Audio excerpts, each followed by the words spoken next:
Дребничкият нападател отказа да говори с журналистите при заминаването на червените за първия подготвителен лагер в Гърция. Футболистът се оправда, че има забрана от старши треньора на ЦСКА Милен Радоканов. Има нужда от спокойствие. Момчето е притеснено и така преценихме, че е по-добре 2-3 дена да се успокои, да влезе в обстановката и ще говори след това. Освен Делев с отбора, изненадващо заминаха и други футболисти, за които се считаше, че ще напуснат отбора. Това са спряганият за трансфер в чужбина Маркиниус и аржентинецът Лукас Трекаричи, за който се смяташе, че със сигурност си тръгва от клуба. Стражът Здравко Чавдаров също се качи на автобуса за сметка на младия вратар Божидар Стойчев, който ще бъде преотстъпен на Чавдар Бяла Слатина.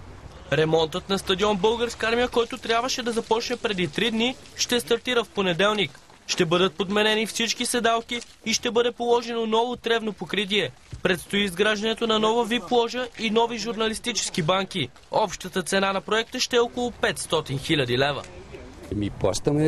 Платили сме на миньор, плащаме на Сливен. Разбрали сме се, значи всичко, което е като срокове по документите за лиценза ще бъде изпълнено.